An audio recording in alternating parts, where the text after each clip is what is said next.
This person hasn't left his room in over 10 years. You probably think that's extreme, but before you decide what to make of it, I want you to sit with one question. If tomorrow asked nothing of you, genuinely nothing, how long would you stay inside? Not how long should you, how long would you? Be honest, because most people have felt it, that quiet moment where staying in stops feeling like avoidance and starts feeling like the obvious choice. That feeling matters more than it seems, because somewhere between preference and 10 years, there's a line, and it moves without you noticing. This video is about that line. 10 years is long enough for children to grow up, long enough for entire businesses to rise, fall, and be forgotten. The world outside kept moving, and through all of it, the room stayed the same. Same walls as the day it started, the door still where it always was, closed, but not locked. There was no breakdown, no moment anyone could point to. It just happened. Slowly at first, then without much thought at all. Staying in felt easy, then it felt normal. And then, without really deciding, leaving started to feel like the harder option. Not because anything was stopping it, but because staying had become the only thing that felt safe. You've probably felt a version of this, that quiet relief when plans get canceled, when you don't have to go anywhere, when you don't have to be anything for anyone. There's something honest in that feeling, because the outside world asks a lot from you. It asks you to perform, to show up ready, to be the version of yourself that other people expect. And sometimes you're just tired of that, so you stay in, and it feels like rest. But days pass, and then weeks start to blur together, and at some point, leaving stops feeling urgent. When something stops feeling urgent, it quietly becomes optional. Most people would look at that and call it a problem. But here's the thing, it doesn't feel like one. It feels like finally being left alone. In Japan, there's a word for this, Hikikomori. It describes people who withdraw from society completely. No school, no work, no social life outside their own walls. The Japanese government defines it as 6 months or more of this kind of withdrawal. 6 months as the threshold, as if before that it doesn't count. There are currently over 1 million people living this way in Japan alone. But researchers started noticing something uncomfortable. This wasn't a Japanese problem. Cases were showing up across Europe, the Americas, East Asia, places with nothing obvious in common, all arriving at the same place. Which raises an obvious question. If this is happening everywhere, maybe the problem isn't where these people are from. Maybe it's something in the world they're all responding to. Because something has changed. Disappearing used to carry real consequences. Food wasn't delivered to your door. Money didn't move through a screen. If you stopped showing up, you felt it immediately. Isolation had a natural limit. That limit is gone now. You can order food without speaking to anyone. You can work without leaving your bedroom. You can maintain relationships entirely through a phone. You can live functionally without being present. And when something becomes easier, more people drift toward it. Not through a conscious decision, just gradually. This isn't about technology being good or bad. It's about what happens when the friction disappears. Friction is what used to make certain choices harder, what used to make staying in feel like a cost. Now it barely feels like anything, and that's worth paying attention to.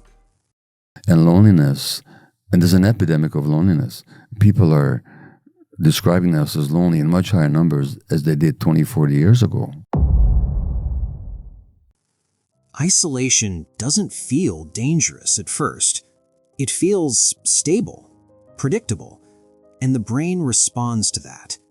Neuroscientists have documented what happens when a person's world shrinks over time. The brain adapts to whatever environment it's given.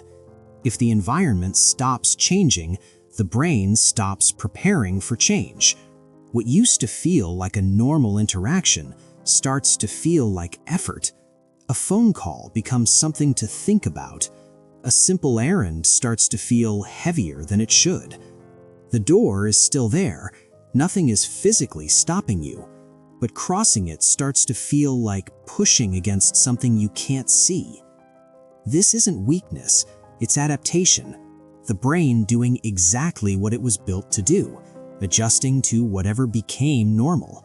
The problem is that normal kept quietly shrinking, and nobody announced it. Now, look at the opposite. The person who never stops. Always moving, always building, always one step ahead of wherever they just were. From the outside, it looks like ambition. And maybe it is, but there's another possibility, one that's less comfortable to consider. Constant motion can be a way of never arriving anywhere, because arriving means stopping, and stopping means sitting with yourself. There's a certain kind of person who fills every hour on purpose, not because they love what they're doing, but because empty space makes them uneasy. Psychologist Gabor Mate spent decades studying this pattern. He found that a lot of what looks like drive and discipline is actually the brain trying to outrun something, an unresolved feeling, a question that never got answered, a version of themselves they never fully faced. So they keep moving, because as long as there's a next thing, there's no reason to stop. And if you never stop, you never have to find out what's waiting in the silence. So when you're addicted to work, it's not the work that you're addicted to. It's the dopamine that's released in your brain through that activity. That's what you're addicted to. One person hasn't left their room in years. The other hasn't sat in silence in just as long. They look like complete opposites, but look closer. Both built a world where certain things can't reach them. One did it by stepping out of everything. The other did it by never leaving enough space for anything to land.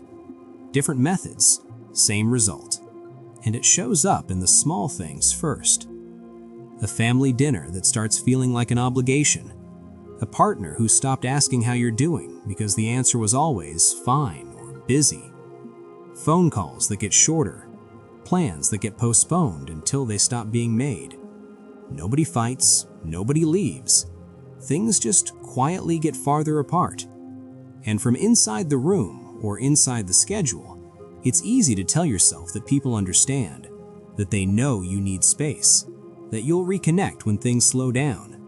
But things don't slow down, and the distance stops feeling temporary. I was a workaholic doctor. Now, the more I was a workaholic doctor, the more the world rewarded me. The more money I made, the more respect I had. And here's the part worth sitting with. Neither of them started there. Both started somewhere smaller. A habit, a preference, a way of getting through the day, something that worked at the time, and then kept working, until it became the only thing that worked. So which one feels more familiar to you? The person who stopped going outside, or the person who stopped going inside? Because one of those gets called a disorder, and the other gets called a morning routine. We started with someone who never stepped outside, and somehow ended up a lot closer to home than expected, because the line between extreme and acceptable is harder to see than it used to be. Not because people are weaker, but because the world got better at making certain kinds of disappearing look completely fine. Maybe the room was never just four walls. Maybe it was always whatever kept you from having to fully show up. For some people, that's a locked door. For others, it's a full calendar. The person who hasn't left in 10 years and the person who hasn't really been present in just as long, both found something that made the distance feel manageable, and both are still waiting for a reason to close it. That reason rarely shows up on its own. If that line keeps shifting, then maybe it was never stable to begin with, and we just keep redefining it. until it feels comfortable enough to live with. Almost like normal doesn't exist.